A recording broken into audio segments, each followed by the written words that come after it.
the midnight cry were not announced in the Old Testament and New Testament, I would believe that Matthew 25:6 is a mere parable. But this message has never been contradicted and we have never had adversaries. This is why we will never lose the battle of the mind. When an enemy will come against us, it is to rise people's policies and courts up against us, because they cannot take the word to fight us. Why? Because we are the bride word.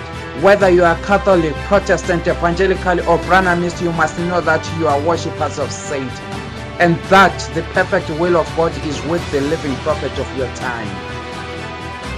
But know that Martin Luther is not the begetter of Lutherans. John Wesley is not the begetter of Methodists. And William Branham is not the begetter of Branhamists. They are supposed to be of those ones, but they are not. And the midnight cry must sound according to Genesis 3 verse 15 to crush the head of Branhamism. After William Branham's death, an invisible hand had begotten them. It is an enemy who did that. He that has been begotten by a prophet cannot live without a prophet messenger. The lion is the meat, but not the decayed or rotten meat. The eagles do not eat rotten meat, and it is thus a son of God. A true son of God cannot walk without a living prophet on earth. But look at Branhamists. They do not know themselves. How could that be possible?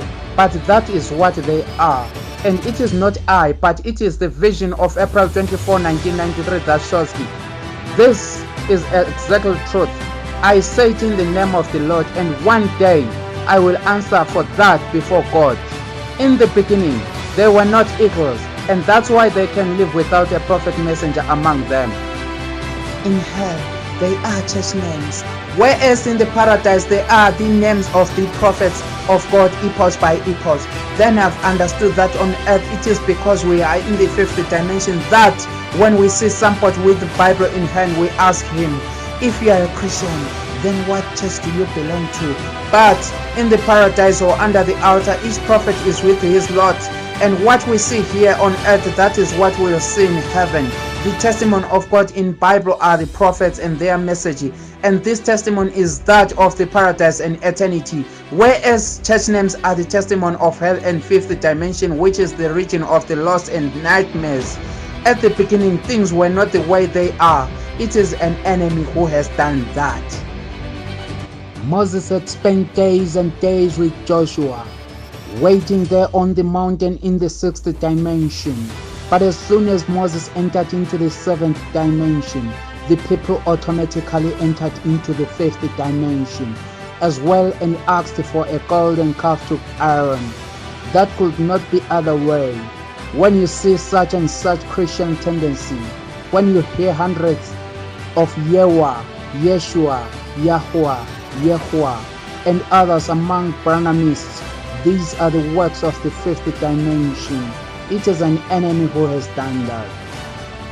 The Pope and all the presidents that you see are demons, and politics is their religion, and all those who go to Israel and to the Wailing Wall.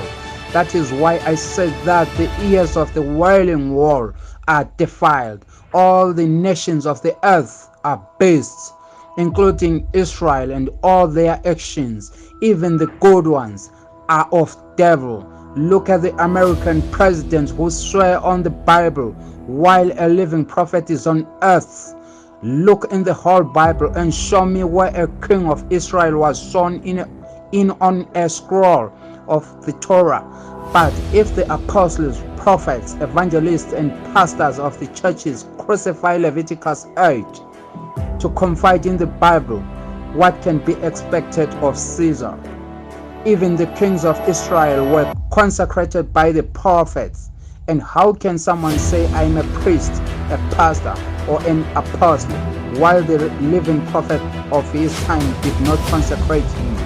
It is the fruit of the rebellion of Satan in heaven.